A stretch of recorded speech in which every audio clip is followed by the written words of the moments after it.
She told her best friends I was a prostitute. I didn't find that out until after she was dead. First of all, thank you for thinking that it's good enough that somebody would pay for it, okay? Second of all, who has a child that thinks I'm selling my body and doesn't freak out and go and help them? I was reaching to find something that would make you think this about me. It all comes down to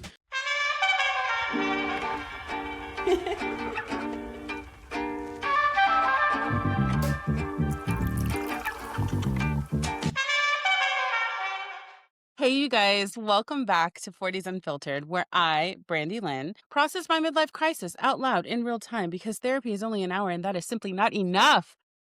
All right, you guys. The other day, every news broadcast and social feed lit up with a very specific conversation, if you will, about how we're supposed to act when someone you had a complicated relationship with dies. And as morbid as this is going to sound, my own mother died 8 years ago, and I do not miss her. And that's okay. Like, never almost, never a little bit, not on her death anniversary. I just don't miss her. And we need to make it okay for people to feel this way. We really need to just admit that grief doesn't fit the Hallmark version of love and loss, right? And since everybody suddenly becomes a saint the minute they die, regardless of how mean or cruel they were, it felt only right to feature a cocktail that I'm calling the revisionist. Because isn't that what happens? Somebody dies and people rewrite the story, they sanitize it, they polish it, and they serve it up all nice and neat, like we're all supposed to forget what really went down. And, well, I don't do revisionist history, so I'll drink to that.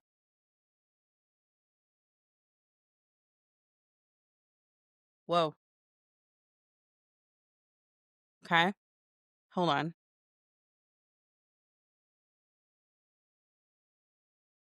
Well, that's different. Okay.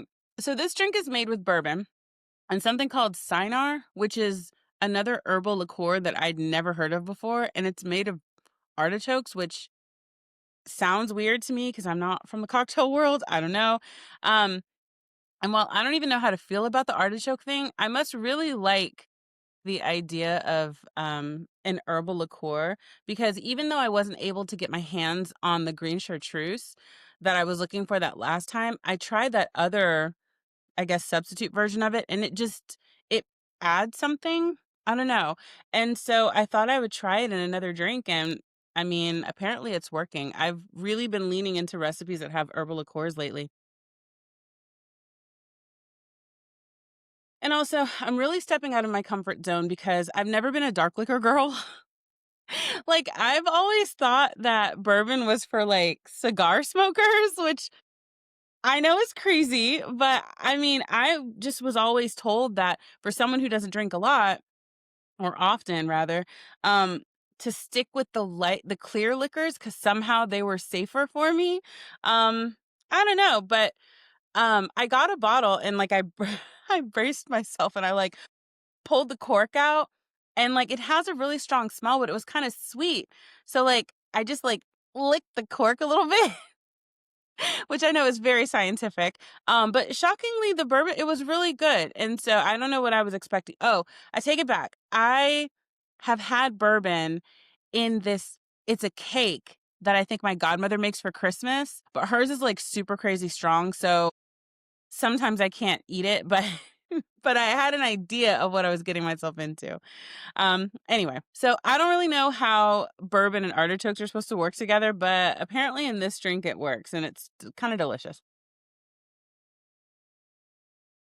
As always, you can find today's drink recipe over on my website, fortiesunfiltered.com.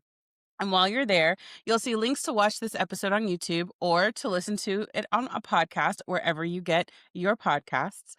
But more importantly, the part that I like the most is that you can email me or you can leave me a voice note, tell me your own unhinged story, or vent about something going on in your life, or just say hi. I really don't care. I just want to hear from you. And who knows, you might end up on the next episode. All right, guys. So they say don't speak ill of the dead. And on the surface, I get why that rule exists.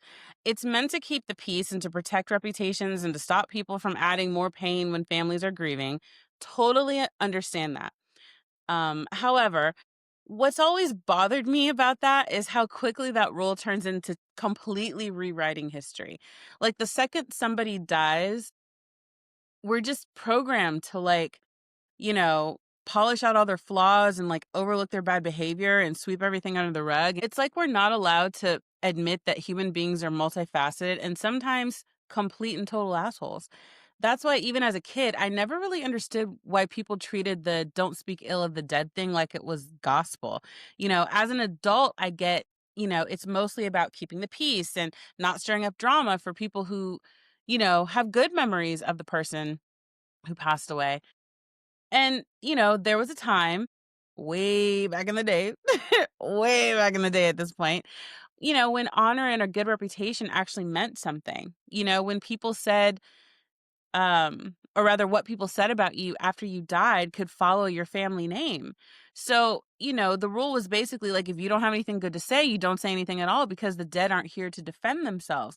And on the surface, that sounds plausible, right? But here's my thing with that entire thought process. It both acknowledges and ignores simultaneously that there are reasons for the dead that to be potentially on trial in the first place.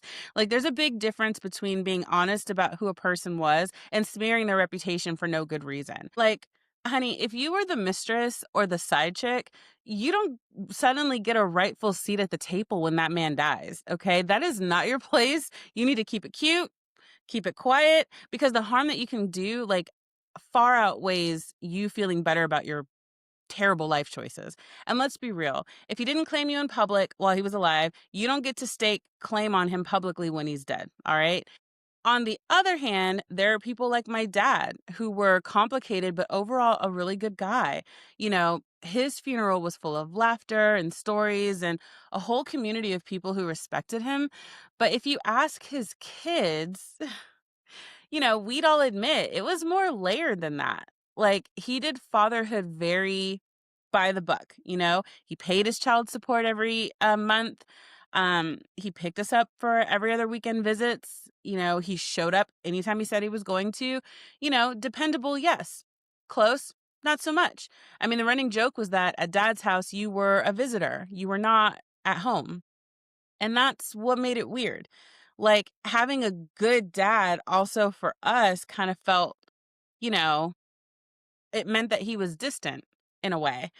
What I loved about him was he was really nerdy. Like, he was a planner. Like, I'll never forget the difference between a stalactite and a stalagmite because I learned it when he took us on a trip to the Bat Caves, which is very random, but he was really consistent and he had his routines. And I remember one year, right after his second divorce, he lived in an apartment complex, and we had this ritual where every weekend or every other weekend we would go to the movies like clockwork.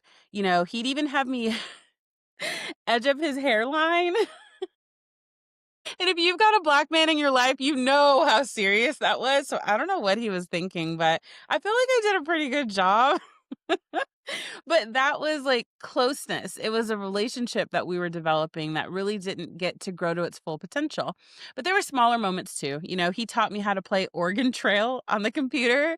He let me bring my best friend Nicole over for the weekend sometimes to sleep over at his house when it was his weekend. And, it wasn't quality time in that sense, in the big sense, but, it was normal parent stuff. And for us, that was enough to feel special in the moment. But it wasn't like an overall, "Hey, this is my dad and we're so close and I love him" type situation. But then he remarried, and that closeness we started to develop sort of disappeared a little bit. We were still young, so for my siblings, it was probably worse. My mom, in one of her more controlling moves, literally picked our stepmom for us. Like, people don't believe it when I say this, but she literally presented her, to him like as a candidate or really like the only choice. Like, I'm not even sure how it all went down. They had a mutual friend, and somehow my mom, like, we all went to me and my stepmom, who wasn't my stepmom at the time, all went to the same church. And so my mom basically was like, "Hey, I think you like my ex." And she was like, "Girl, we're totally different. I probably won't like your ex," not realizing that my mom and my dad were like total complete opposite type of people and that she was perfect for my dad. And so I guess through a mutual friend, she got them hooked up and it actually worked out. And they were married for like over 20 some odd years. And luckily we really liked her. Like, she was rigid for sure, not necessarily like a warm person, but we respected her and she was nice to us. And you could tell that she loved us in the way that she showed love, just very old school, like kids stay in a kid's place and that kind of thing. But I'm pretty sure my mom's reasoning was probably that my stepmom was someone that she could get along with, but like someone who also like wouldn't rock the boat of the parenting situation. And she was totally right. Like the two of them were very bonded, very much. My wife and I are close. We're one, and she's my priority. But as kids, that meant we felt like an afterthought a lot of the time. It wasn't mean, it was just like matter of fact. And sometimes that kind of hurt. I'll never forget a family reunion on my dad's side. No one even called and told me about it. Like, I didn't even know that it was going on until I randomly called my dad for something, and I was at my best friend's house, and he was like, "Oh, yeah, we're at the family reunion." And I'm like, "Cool." Like, "All right, good to know." So, I still don't know if my mom, like, knew about it and blocked that situation, because as far as I knew, she wasn't aware of a family reunion either, but I can't imagine she would've kept us from going, because like, any time away from us for her was probably great. But either way, I felt excluded and I remember I think I was like 16 and I couldn't understand 15 or 16. I was driving, so I had to have been about 16. And I couldn't understand like why you wouldn't call your eldest child like to tell her or any of your kids to tell us about that. I don't know if my baby brother went, but that should have been a core memory that we never got a chance to develop. But we all knew that as much as our dad cared about us, like his marriage came first and we were all second. And, to be fair, some of the distance was about my mom too. Like she was controlling. And I'm sure she made it harder for him to parent freely. There's even a rumor, and I don't know if this is actually true, but like my stepdad number two confirms this. Wait, stepdad number one. My mom was like Elizabeth Taylor. She got married quite a few times. But um, one of my stepdads, I remember the one that actually raised us that was in our life for like 14 years. I heard a rumor that they got physical, like into a physical fight, um, over who was gonna keep us when my mom was living away at college, because while we were in school, my mom actually went back to college, and I don't know if it's true. My stepmom says that they came to the house and they tried to reason with my mom and my stepdad about the fact that it didn't make sense for me and my siblings to be living with him while she was away at college, which perfectly makes sense to me. But she wasn't having it, and I don't know why. So I just said okay. But yeah, I heard that that's what happened. I don't know if it's true, but it wouldn't surprise me that she would pull a move like that. But it does show how chaotic the situation kind of was, and how little we kids really like have a say in what's happening. But it directly affected the way that I feel like our relationship could have been with my dad, because imagining the time we could have had with him just doing regular routine kid stuff probably would have changed our relationship dramatically, and we would have inevitably become closer in that way. And I say all this not to just air all our dirty laundry, but just to be honest about the situation. We were just not close with our dad. And I don't know why. I'm sure some of it is just his nature, that he just checks the boxes and makes sure that everything's taken care of. And for some people, that's enough. And for me, in terms of, loving him and thinking about him from now every now and then and being appreciative that God chose for him to be the person in my life that I came from, you know, I love him and I'm happy about that. But do I miss him? Not really. But the strangest part of this whole situation is we all went to the same church. Like, so picture this. Every Sunday on the left-hand side of the sanctuary is my mom and my stepdad and me and my brother. And then on the right-hand side of the sanctuary is my dad, who was also became a deacon at our church at this point, and my stepmom, who at one point was the head usher, but I think she stopped doing that after they got married. But anyway, it was just crazy. And then like on his weekend, it would be my stepdad. I mean, my dad, my stepmom, myself, and both of my siblings, the sibling who was from another marriage, on the right-hand side of the church, and then my mom and my stepdad would be on the other side of the church. It was crazy. And looking back on it as an adult, that kind of seems like ideal, right? Like a blended family that coexisted peacefully. But as kids, it was awkward to see him all the time, but never really knowing him. Like, I remember when he died, my brother asked, like, his brothers, our aunts and uncles that we don't know very well, just kind of like, tell me about my dad. Like, what was he like? Come to find out, he was like the popular guy in school. He's like the car guy. He's working on cars, always had the nicest cars. And, he was recruited to his company right out of high school back in the 80s. So, like, he's always done well. But, like, who knew he was like the Fonz? He was like the guy who was like, the guy who everybody knew, like, that had all the girls. Like, it's crazy to think about because, like, our dad was super, like, con- you know, just very, I don't know what the word is, just very, like, I want to say conservative, but not in the ideology way. Just like very, straight laced guy, like deacon at the church. Like, what do you mean I remember he took me skating when I was little.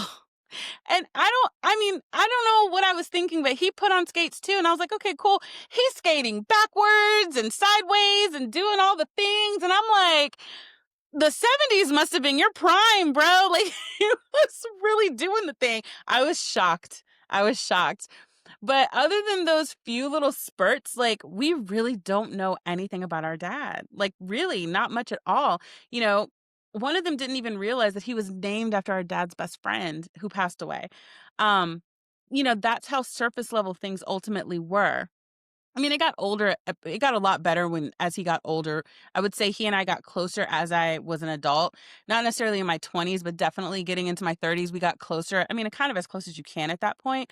But yeah, like, to say that we had the kind of relationship to where I miss him, I think would be a little bit of a stretch. But as you can see, I can speak about him happily and not feel bad about the fact that I don't have those moments where it's like, oh no, my daddy's gone. Do you know what I mean? And even in death, he showed that he had a blind spot, because he's human and he left everything to his wife as he should have, but he didn't leave any provisions for the three children he had before he married her. And then they didn't have children together. So imagine how that feels. Like, you're thinking, this is your dad. And, like, it's crazy to think that he didn't take into consideration his lineage after he died. So did it sting? Yeah, absolutely. Do I wish I'd grown up and I was daddy's little girl? Like, of course. Do my brothers wish that they had, like, these bonding moments, like with my dad having their first beer together or like working on a car together? Sure. But, like, none of that erases that he was a good man, a steady guy, the kind of guy that, always did what he thought was right, even if it didn't always seem like enough, So, no, he doesn't get dragged. He gets to be remembered for what he was and what he wasn't. And that's okay.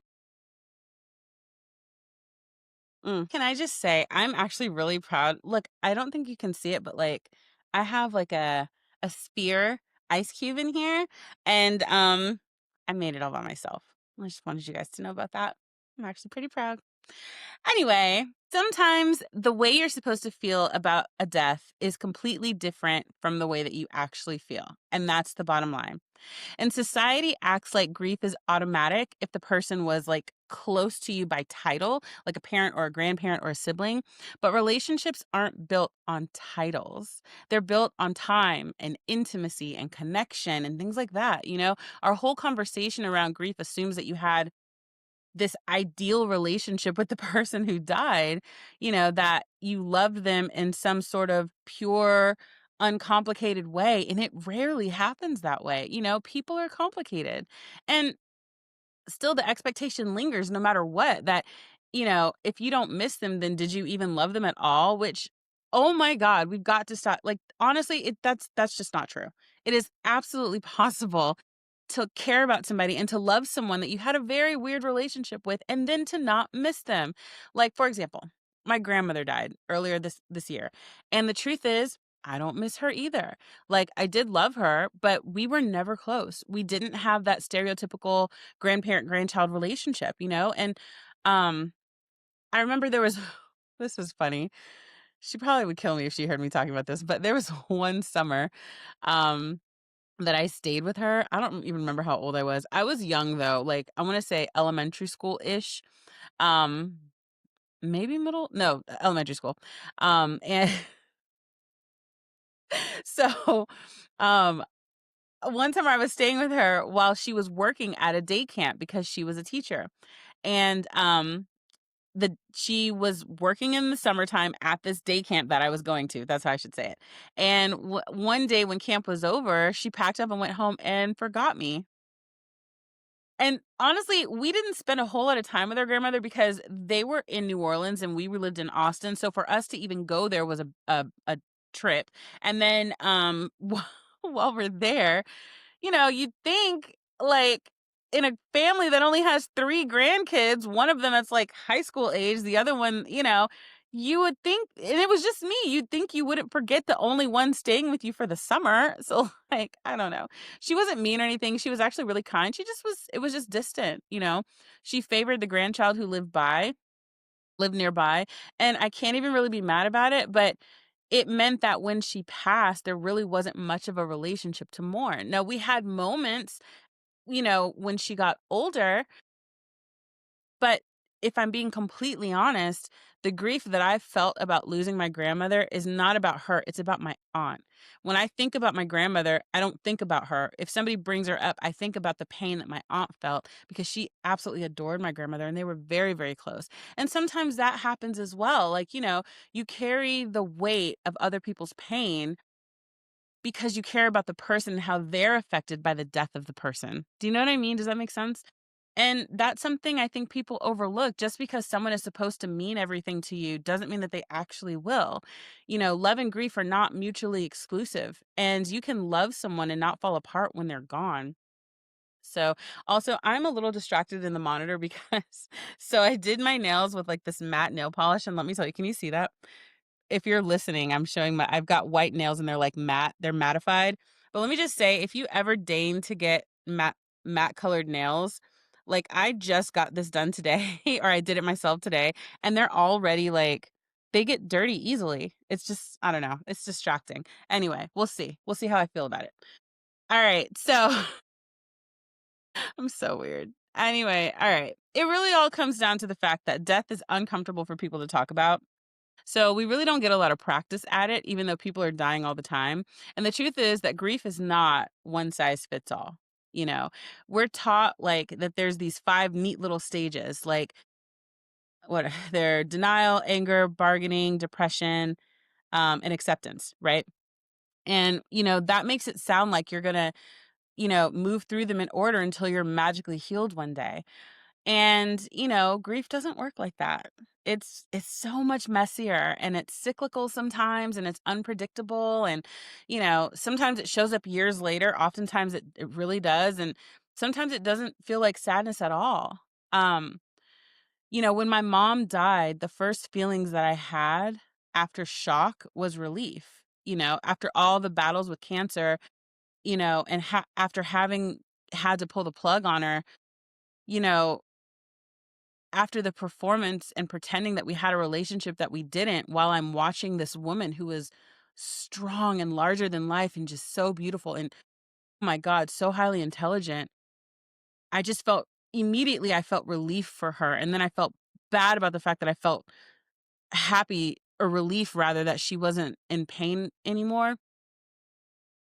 You know, but then, you know, you start to think to yourself, this relief feels odd. I feel relieved that she's no longer suffering, but I'm not feeling like I wish she were still here.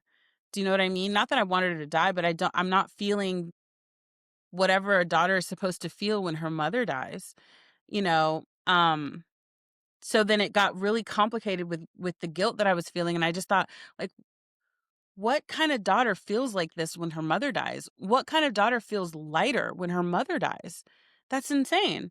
You know, I'd never really heard anyone talk about feeling relieved when someone died before. Like, I mean, of course, unless it was something extreme like escaping an abuser or, being freed from some kind of danger, So when my mom passed, I didn't know what to do with this weird feeling I was having. And our bad relationship, it really wasn't a secret. Like, everybody knew, but I was still scared to say it out loud because I didn't want to sound like some kind of cold monster. Cause I was even questioning myself, like, what's happening here?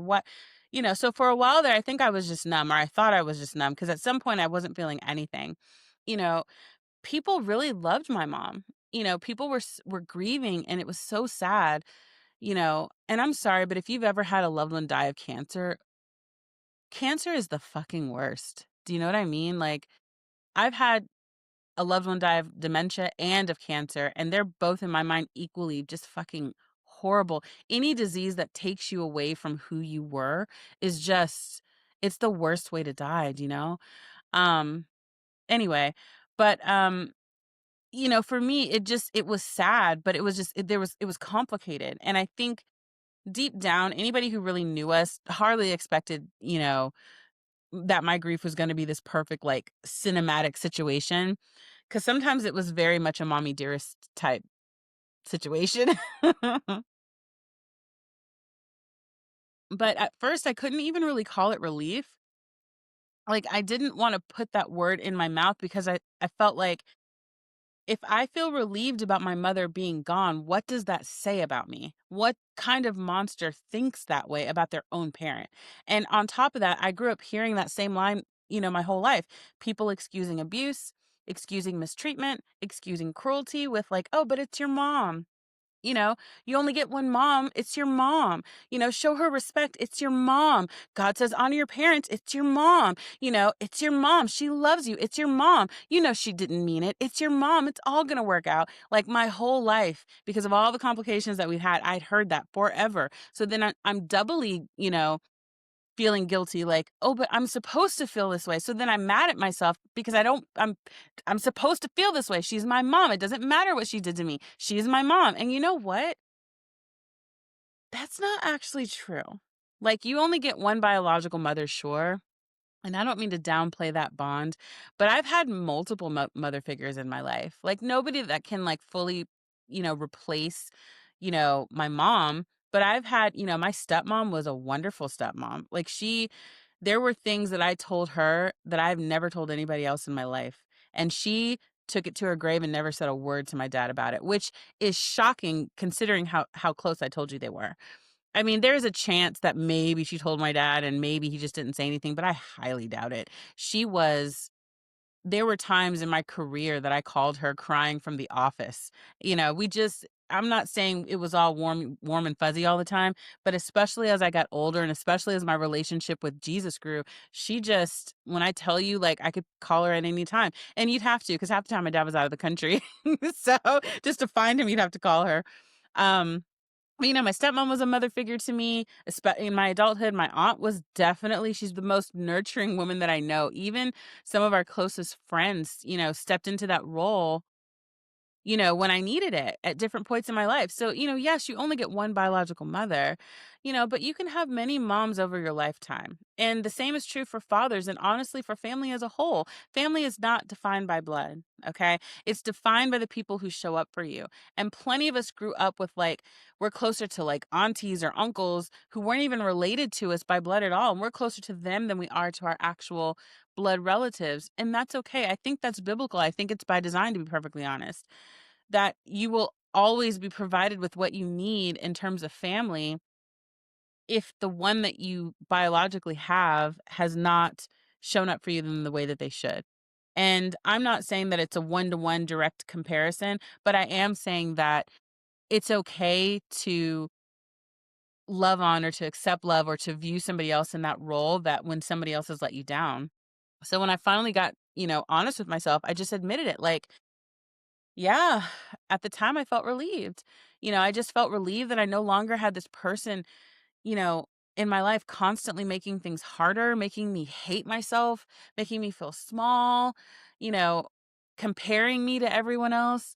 I was relieved that there was no longer that push pull thing that we had going on, like the gaslighting and the rewriting of history, even when she was alive, just, because it isn't funny, you know, that you grow up and your parents all of a sudden they just forget how they treated you. They just forget somehow all the horrible things that happened. Like I've been seeing people make jokes about how like, oh, this is my daughter or my child meeting the mom that I know and not the grandmother that they love. Like that's such a true thing. But for some of us that weren't treated very well, um, you know, it's still it still sucks.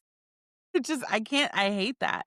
And somehow like it makes you feel like you're crazy, like you're the one that made it up. And also it's not even just that. It makes you feel you know, like it didn't matter. Like, "Oh, you're older, you're grown now. You made it. I did my job. You're fine." And it's like, "No, I'm not fine." Like a lot of me is not fine, and I had to work really, really hard to become fine in spite of you throwing things at my head or whatever was going on at the time, you know? So the truth is, my relationship with my mother, you know, trained me, for the response that I had when she died.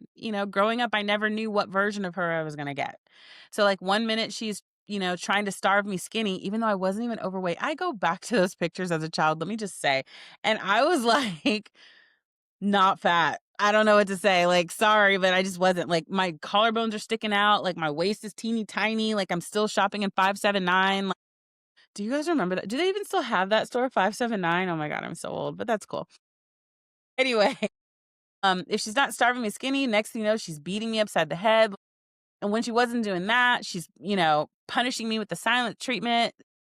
And the silence was so long and heavy that like, it just would overwhelm me. And as a kid, the silence was terrifying because I never knew, do I sit? Do I stand? Do I get up? Do I come out for dinner? Do I not eat? Am I allowed to do like what's happening? I need a permission slip sign. Do I go and knock on the door? Like, what do I do? Like, you know, I really truly think that's where my anxiety started. That's where my overthinking started. I think it was not knowing what to do. Like my mom as an adolescent is not speaking to me for days and there's nobody to tell me what to do. So I'm just kind of like, I don't know what to do. Do I sit here? Am I allowed to go to the bathroom? Do I have to sit and wait? Am I going to get yelled at? Is she going to pop me? Like, what do I do?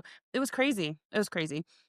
And she was very old school, and some of the things that she said, like, I'm not one of your little friends, or like, what happens in this house stays in this house. Like, do as I say, not as I do.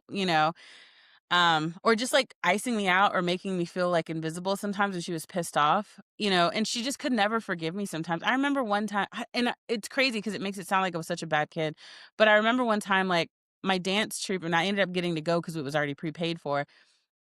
She was mad at me for something. I don't remember what I had done at that point, but my dance troupe went to Florida for a competition and I bought her a snow globe and I came back and I gave her the snow globe and she wouldn't even take it.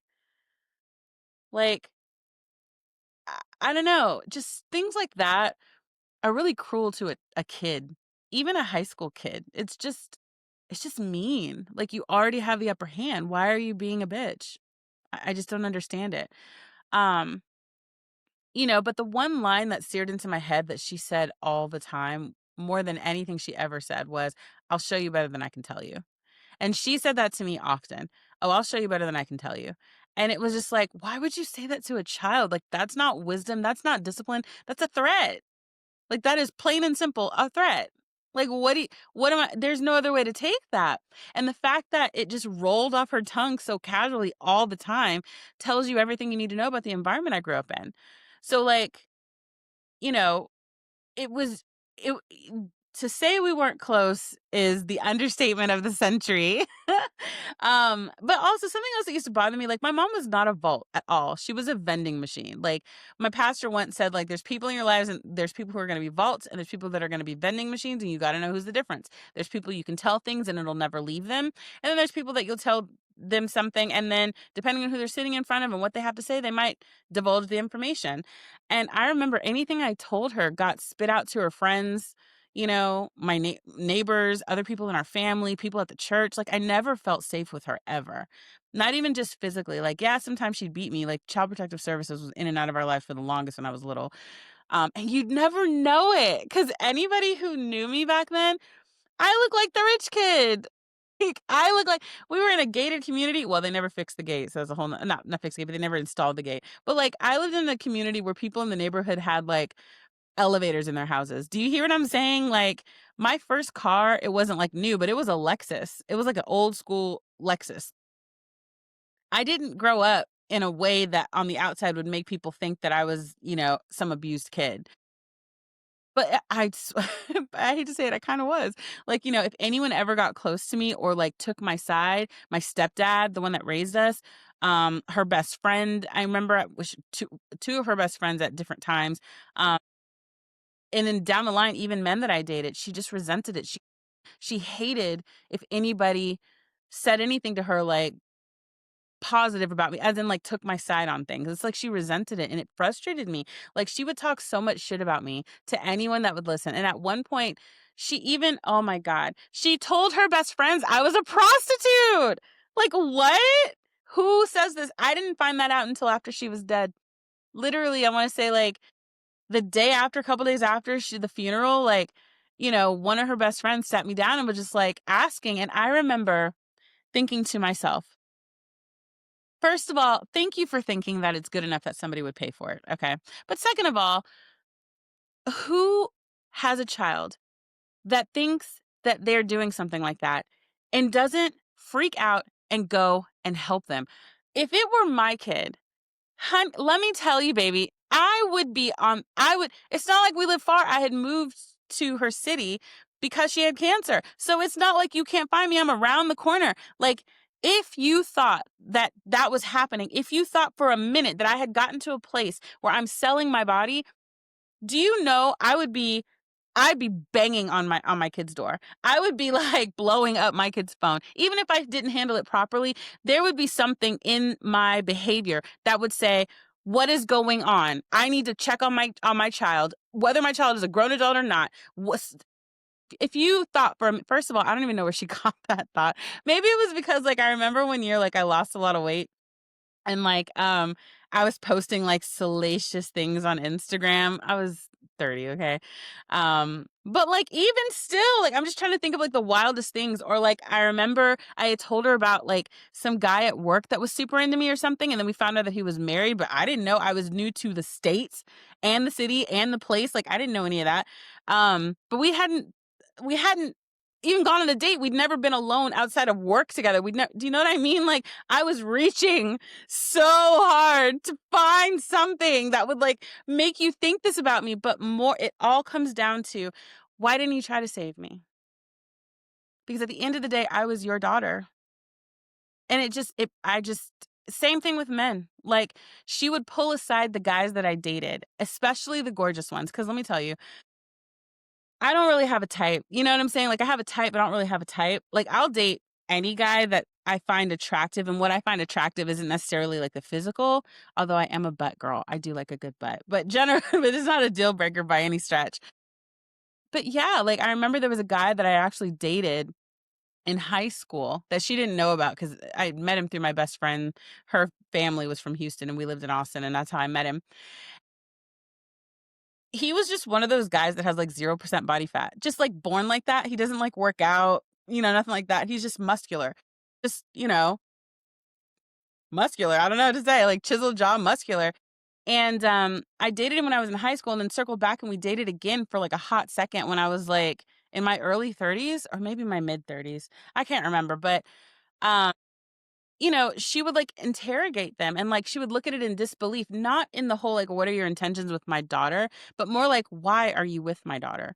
And I remember he said it made him feel super uncomfortable, and I noticed that with other guys that I had dated too, you know, just like, I will never forget this, Lord help me for even saying this, but she literally said to me one day, "You must pay like you weigh."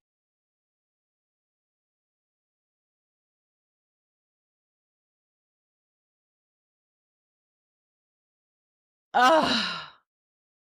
That hurts more than the prostitute thing, because I remember thinking to myself, "You think so little of me that no man that you find attractive would ever have the audacity to find me attractive, because God forbid anybody want me when I'm fat." Now, at this point, I am fat, back at now and at the time that I'm talking about. So, like, Sure, but, like, I never had a shortage of good-looking guys wanting to date me my whole life, which is why when guys date me now, they don't understand sometimes they don't understand why I have the confidence that I have, although sometimes my confidence wavers like any other woman, but, like, I guess they have this expectation that bigger women are supposed to feel, like, shitty about themselves or something, or, like, we're just gonna, like, accept subpar behavior because you are gracing us with your handsomeness. Like, I don't give a like, good-looking guys are, like, all over all the time. It's not a new thing. Like, this is not and what kills me is, like, not that it's a flex or that it matters, but, like, I've never paid for a date. I think I paid for a date even men that where I made more money than them, think I don't I mean, I know that I have, but, like, never, like, the first few, and I can't even it's just I know that I have, but I can't even think of a time that I have, but honestly, it really doesn't fucking matter. As your daughter, you should probably think a little bit more highly of me than to think that the only kind of guy that would ever want me would be some loser who couldn't do better for himself. Like, I've dated incredibly powerful men, I've dated guys with money. I've dated guys that didn't have a lot of money. I've dated guys who had hourly jobs. I've dated guys who were owners of companies. I've dated guys who wanted me to fucking move to, where is it? Puerto Rico to avoid taxes on their big conglomerate companies. And that was recent. So, like, ah, this woman, it's like as if no man could ever love me unless I bought his affection. I just can't. Like, I can't tell you what that does to your self-worth. Hearing your own mother, question why somebody would want you. It's just gross. Like, it just is. I've definitely dated guys that were all over, but it's insane.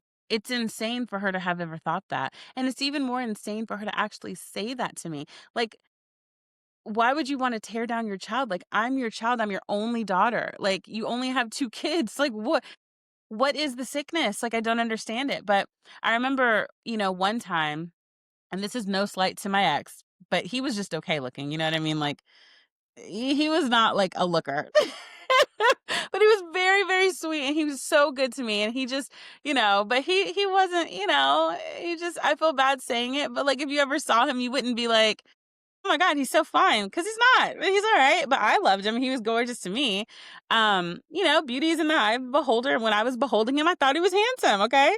So, um, but I remember we were staying at my mom's house briefly because we were helping her pay some bills so we chose to stay with her to help her with some bills because of the cancer, not because my mom didn't have it, because trust me, she was very resourceful. But but we were supposed to be moving somewhere else, and so in the meantime, while we were waiting, we were staying at her house, and she overheard him say something to me, like something along the lines of like, "That booty is mine," or something like that, like something sexy, but like kind of embarrassing, like to have your parents hear.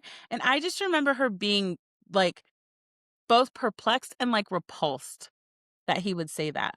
'Cause, like, he wasn't being rude, like, he wasn't saying it around her. He said it in a way like, she was in the vicinity, and we didn't know it until after he said it, and then we noticed that she was there, and it's like, "Oh, shit. Your mom just heard me, talking sexy talk with you." And I'm thinking to myself, "Wow, so the GQ magazine looking guy is too good for me, so I must be paying his bills, and then the average Joe Blow guy working at a nonprofit is too good for me too. So, like, what?" Like, I don't get it. So anyway, her version of love was always transactional. Um, to her, it was like, I put a roof over your head, so now you owe me. And, you grow up learning that love is a debt and that it's never enough and you'll never pay it off. And, you know, but I think what frustrated me more about her was that I saw with my own eyes that she was capable of tenderness. Like, I saw it when she poured like this crazy amount of affirmation into my cousin's daughter, calling her the prettiest girl in the whole wide world, and she had a little bit of a not a disability, but you know how kids when they're younger, sometimes they, have things that they deal with that they eventually grow out of. And she had a physical thing when she's totally grown out of it. But at the time, and my mom would just say, "You're the prettiest little girl in the whole wide world." And she would say, "I'm the prettiest little girl in the whole wide world." And, you could tell that she believed it, that she believed that she was the prettiest little girl in the whole wide world. And I'm not kidding. Every time like someone brings up this story, like how Auntie Lori told her she was the prettiest girl in the whole wide world. Like, mind you, this kid's like now like a teenager at this point, but it shocks me every single time. It just sounds like a whole different person. Like, I'm not mad about it, but it just my mind can't compute, like even though I saw how she mentored other kids, but that tenderness was never for me. With me, nothing was ever good enough. So now at least I can say these things and talk about it and not be overwhelmed with emotion because I'm on the other side of it. But it speaks to the foundation of a relationship that we never had. So by the time you've treated your child like this all the way into adulthood, when you die, they may not miss you. When she died, I didn't crumble. The grief sat buried under exhaustion and just anger. And it didn't even surface until like years later over something as stupid as like a green potato salad bowl. Like, I had gone through this phase where I was telling people, like, oh, my mom and I, we weren't close, but we used to make potato salad in this bowl. And, it's the potato salad bowl and whatever. But that's not really exactly how it happened. Like, I tried to make it seem like, "Oh, I have this one memory of my mom when she died, like, oh, yeah, you take the chandelier and you take the expensive furniture and you take this. I just want the bowl."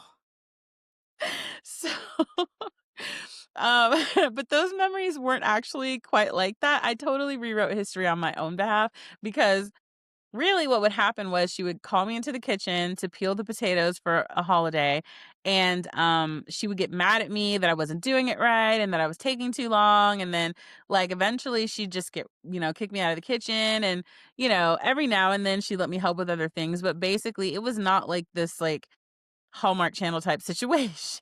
Like, she would just I don't know, everything about me just aggravated her, I guess, like, the level of perfection I just could never achieve, and oddly enough, the thing that I loved more than anything that my mom made was this potato salad. Well, also her salmon, but this potato salad. And to this day, I still don't know the recipe. I still don't know the recipe. And don't tell my aunts, but I've literally been like trying to get them to make it for years. And one of my aunts gets pretty close, really, really close, but it's never exactly the same. It's never quite there, and I can't figure it out myself, and I'm kinda pissed at her for that. So if I do have a feeling about my mom right now, it's that I'm still pissed off that to this day I don't know that recipe. Um, but anyway, that was not a real memory in the way that I was remembering it. And then when I realized that, like, it will never be the memory the way that I rewrote it in my head, I just kinda lost it one day, literally just randomly one day. I grabbed the bowl and I went outside and I smashed it on my front driveway. And I just like had a total meltdown and then I cried and then it was over and that was it. Like up to then, I really hadn't like started to grieve her too much. I think I was going in and out of relief and numbness. And then at that point, I smashed the bowl and I swear like I was set free or something. I don't know. Um, I said all of that to basically make the point that there's no perfect timeline and there is no perfect way to grieve. People love to act like it's a straight shot through all the stages of grief. Boom, boom, boom, boom, boom, done, check. Grief done, over with, moving on. And a lot of times it's not like that. You know, Sometimes when you're processing it, when it's been a complicated relationship, you try to search for all these happy memories and there were some. But at the end of the day, sometimes you just have to release yourself from what it could have been and accept what it was so that you can move on. Because now I'm at a place where I can talk about my mom without getting like instant spikes of anger. Like I used to talk about her and you could feel in my chest, like, oh my God, like I would be so frustrated, you know. I'm at the point now where, you know, um, I can see parts of her in myself and love that, you know, like her femininity, that's mine too. I got that directly from her. Her ability to make things special, unnecessarily special. I got that from her, the way that I like to make a home comfortable. Definitely got that from her. Her compassion for people that don't have as much as you have. I definitely got that from her. Um, and those parts I'm so proud of and I'm so happy about, and I can you know, talk about the fact that I know I directly got it from my mom. But they also don't erase the pain that she inflicted. Um, but holding the tension of the 2 doesn't feel like a betrayal because I can honestly claim and own, or not own, but be realistic and honest about what my relationship was like without having to deny the good things that she put inside of me, right? And I think that's a sign of healing. I feel like you've really become healed when you can talk about the person in their fullness and understand that they were a person that was raised and had their own demons that they were dealing with, and they did what they did, right? So, do I miss my mom? No. I don't mark her death date. Half the time I forget it completely when the day actually comes around. And honestly, I think that's healthier than pretending, When someone tells me a story about her and I recognize it, like, that's acknowledgement and that's honoring her, not erasing her. It's proof that she mattered even if our relationship was fractured, And I think that that's a real sign of just growth and processing through grief and coming to the end. So I don't feel the need to shut down someone else's nice memory of my mom. And I don't feel guilty, for telling people the ugly ones either. But I also no longer feel the need to tell people how bad she was in order to justify my feelings because I feel guilty. Does that make sense? So that to me is like a middle ground that nobody ever talks about, which I would venture to say is far more common than people think. You know, so if you're in that stage and your grief feels messy and complicated or even non existent, that doesn't mean you're broken. There's nothing wrong with you. It just means that you're human and you're going to be okay. Woo! Honey, that was a mouth. That was a lot. Oh, your girl is healed, but damn, that was a lot. So now I want to hear from you. Have you ever lost someone and felt nothing? What did you do with that silence? How did you deal with it? Did you lose someone and you felt rage? Tell me. I want to hear from you. My name is Brandy Lynn, and this has been my 40s Unfiltered.